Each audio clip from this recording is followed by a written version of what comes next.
What's up, guys? Welcome to GoGo Motoring YouTube channel. This is going to be the fourth video of a series of what you need to know videos I'm making on several BMW Z cars. In the first video, I told you what you needed to know about the first BMW Z car, the BMW Z1, a limited production vehicle with vertically retractable doors that was produced from 1989 until 1991. In the second video, I told you about the second BMW Z car, the BMW Z3, BMW's first mass-produced Z car. In the third video, I told you about the BMW cult classic, the BMW Z3 M Coupe.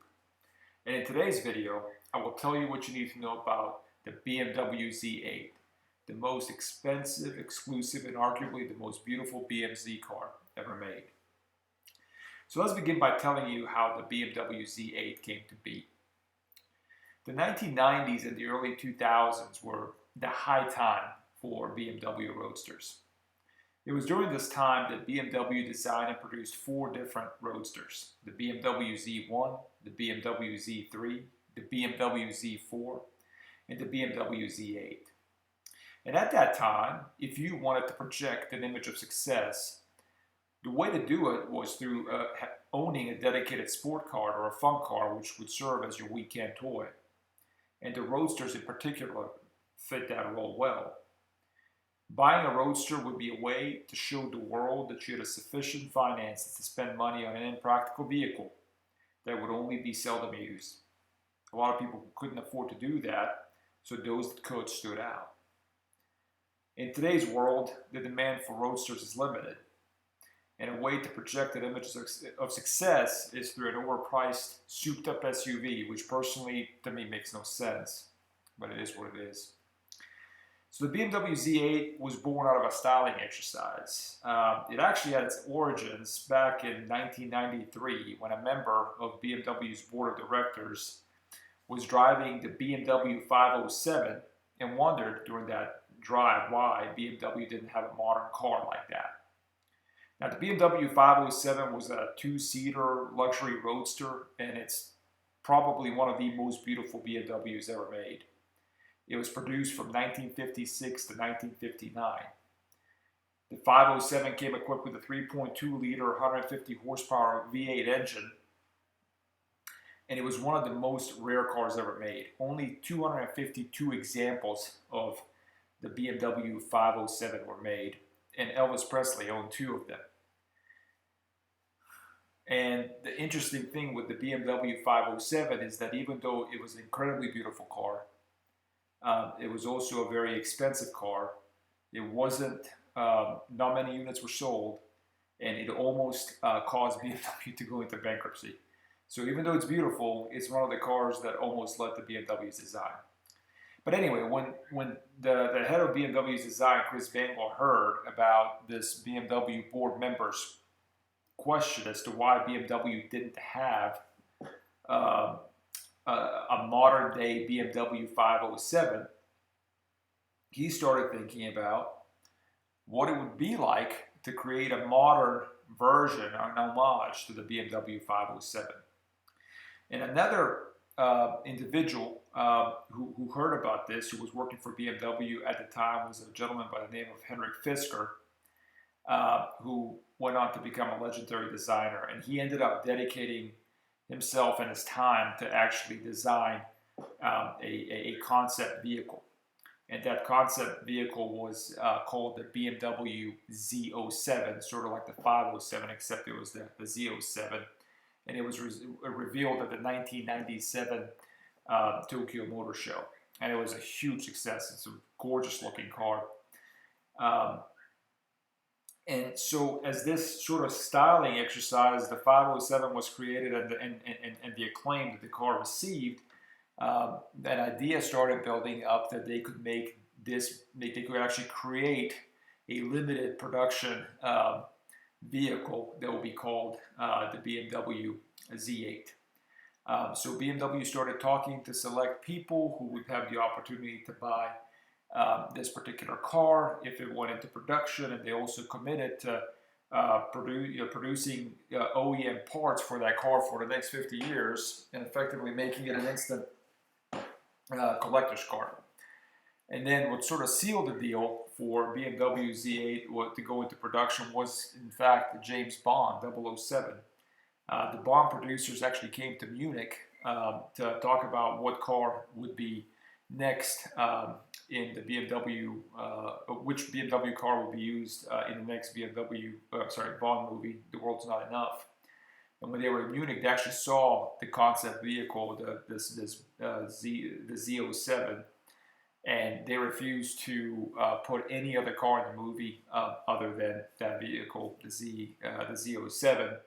And then BMW decided to make the BMW Z8, which ultimately went into production, which was also featured in the movie The World Is Not Enough, and the rest is history. So when the BMW Z8 went into production, it came equipped with the S62 V8 engine. It was a 4.9 liter V8 that came from the legendary BMW E39 M5. And that particular engine produced 395 horsepower and 369 pound-foot of torque. The 0 to 60 for that car went around 4.2, 4.3 seconds, and the quarter mile was 12.6 seconds. And the car weighed 3,500 pounds, 3,494 pounds. So it was relatively light, given the horsepower output that the car had. The engine was actually located behind the front axle. They improved the weight distribution of the car, so it created a 50-50 weight distribution. But by placing that big V8 behind the front axle, the Z8 actually is considered a mid-engine car because the engine is located behind the front wheels and in front of the rear wheels. And then the Z8 also, all the Z8s came with a 6-speed manual transmission. The Z8 was basically created of fully, the body and the chassis were created from aluminum. It was an aluminum bespoke chassis and body. And you hear this a lot, the car has aluminum. And the reason that aluminum is favorable in cars because it is stiff and it offers a lot of rigidity within the car, but it also does not weigh a lot. So you're getting basically the best of both worlds. You're using material that's going to keep the car safe, rigid, is structurally sound, but it's also not going to weigh a lot. So that way you're getting performance, better performance because the car weighs less. That makes the car more fun to drive. It also makes the car more fuel efficient because that doesn't weigh as much. But this entire car that you see here, the body and the chassis were primarily made out of aluminum. And this was one of the last BMWs to be assembled by hand. So this was a handmade vehicle. As a result, there weren't too many examples of the BMW Z8 that were made. In total, there were 5,703 BMW Z8s that were built. 3,160 were produced worldwide, and 2,500 came to the North American market. So because of this limited production number, the BMW Z8 became an instant classic. So, and as you can imagine, the initial selling price was $129,000, but given the low numbers and it automatically becoming an instant classic, modern day BMW Z8s or Z8s, if you're trying to buy one now in 2021, are selling well over $200,000. So it was a sales success. Many people wanted to buy it, but there weren't too many examples of that car made. Let's talk about the reaction this car received. Generally, the car reviewers absolutely loved this car. They loved the way that the car looked. They loved the way that the car made them feel when they were driving it. They loved the high-powered engine combined with relatively light weight of the vehicle. So it received many positive reviews, and many people love this particular car. But if there was one criticism with the car, is that some people weren't 100% sure what its function was, or what its intended function was. On the one hand, it's an extremely beautiful car, as you can see. and one that could basically serve as a beautiful Grand Tour or luxury cruiser. But the way that the car came out of the factory is it didn't have the characteristics of a Boulevard cruiser. The suspension was firm.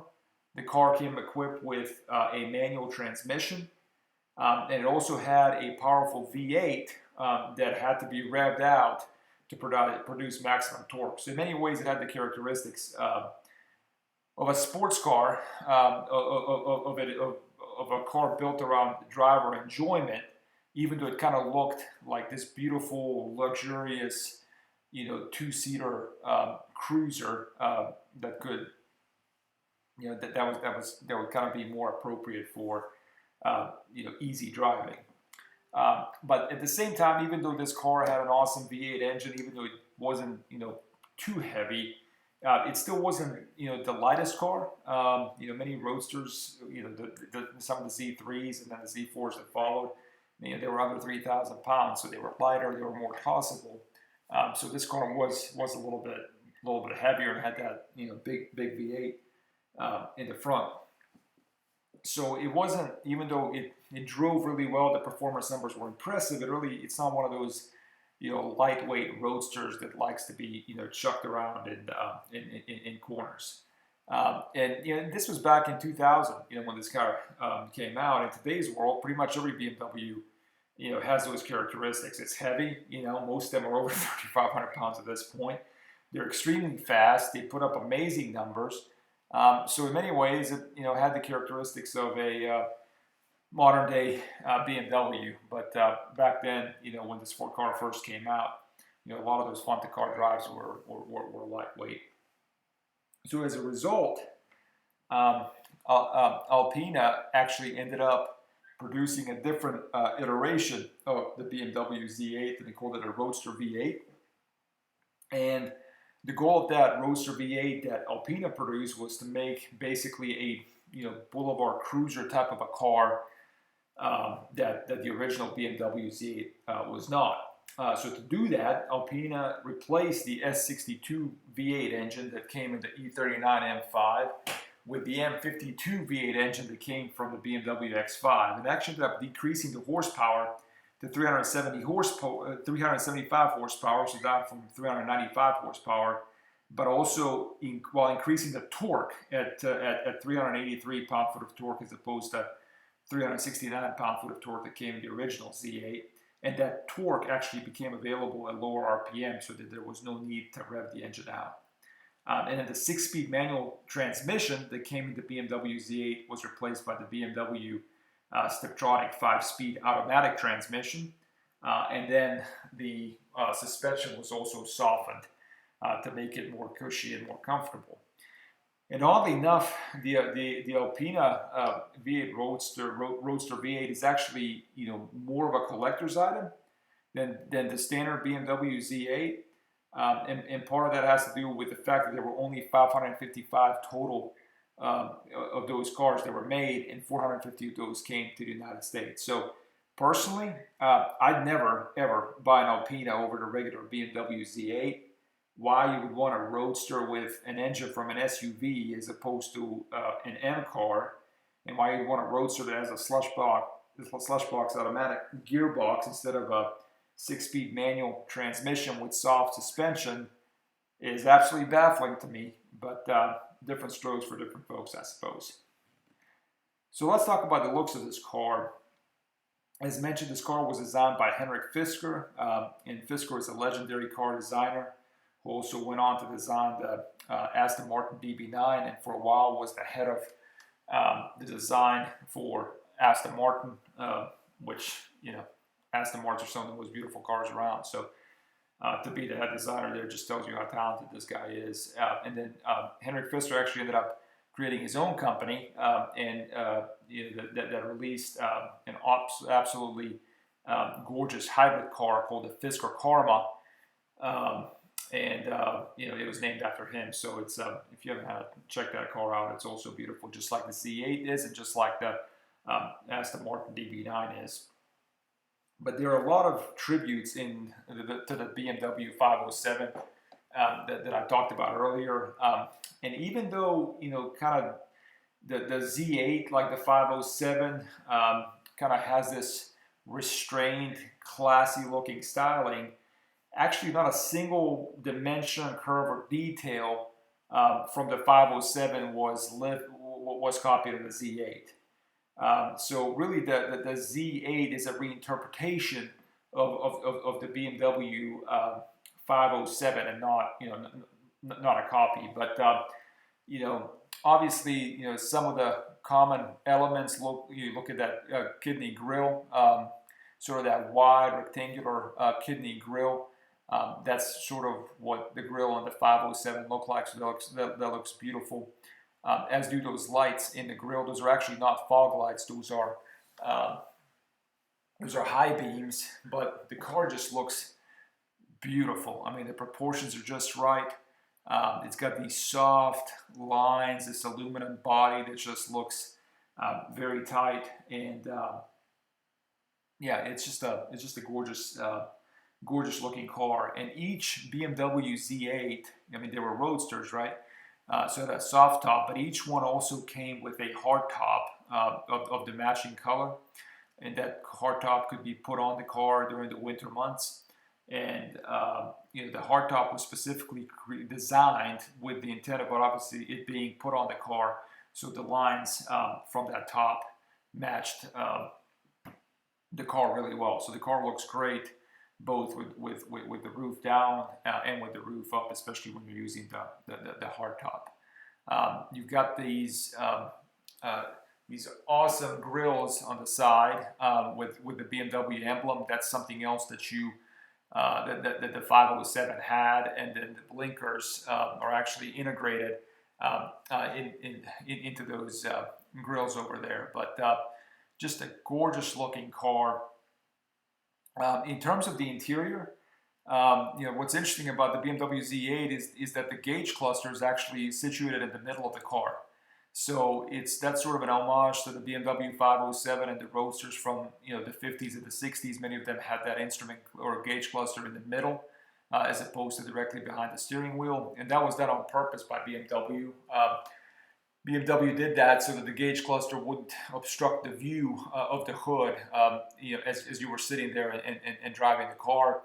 But that gauge cluster, even though it's put in the middle, it's still slightly tilted towards the driver. And I've actually kind of paid attention to, like, when I'm driving a car, if I try to imagine the gauge cluster being in the middle, it really makes it's actually easier to kind of read the gauges when it's placed there than trying to look at the gauges, through the openings in the steering wheel. And then also many of the buttons inside of the BMW Z8, they were multifunctional buttons. So that enabled BMW to have, not to have a ton of buttons on the inside, and it created a really nice, sort of a cluster-free environment there. So. Gorgeous looking car. It's also a car that had, if you look at the steering wheel, it's a three-spoke steering wheel, and it's got sort of 4 thin metal rods on each spoke. So great looking car. Finally, let's talk about the driving dynamics. Obviously, I haven't driven this car. It's in a museum. Not sure if I'll get a chance to drive a $200,000 plus car, but by all accounts, the driving characteristics of that car were absolutely terrific. The car was firm. It had great acceleration. In fact, when it was first released, it was the fastest BMW in production at the time. It effectively had the E39 M5's engine, but was also a lot lighter, about 500 pounds lighter than the E39 M5. So it was incredibly quick. And it could also corner pretty well. It had, 0.92 Gs of cornering grip. The brakes also worked well. So it was a car that, even though it was this beautiful, awesome looking car that would look so nice just kind of cruising down the street, when you were driving it, it was a car that was pretty aggressive. It moved. It was fast, cornered well, had stiff suspension. So by all accounts, it is an incredibly fun car to drive.